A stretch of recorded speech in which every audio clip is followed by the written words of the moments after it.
Hi guys! Welcome back to our channel. For today's video guys ay mag-unbox for tayo ng portable acrylic shoe box. So tara, let's unbox it!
Magandang itong shoebox guys kasi magaan lang siya, madali lang din siya i-assemble.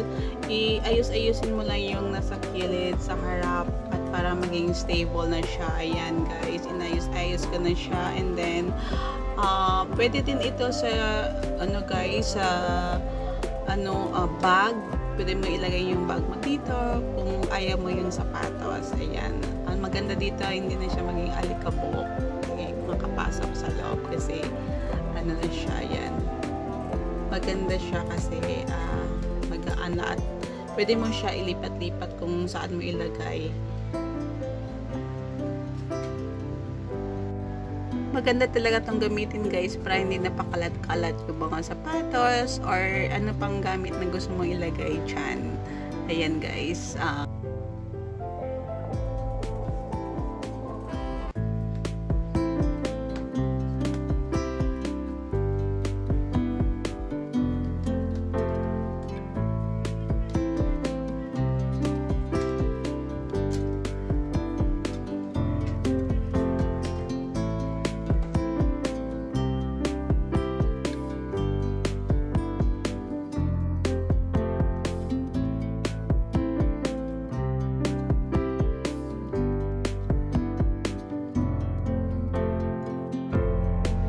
ayan, natapos ko na siyang ayusin guys. Na-assemble ko na, ganyan lang siya kadali. And then, maglagay na tayo ng sapatos. Naglagay din ako ng bag. Try natin kung kasya yung mga bag. Pero yung mga bag na malaki, hindi pwede. Yung mga maliliit lang, ayan.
Yun lang guys, sana nagustuhan nyo yung unboxing video for today. Salamat sa panood. Please like and subscribe po. God bless you all. Bye!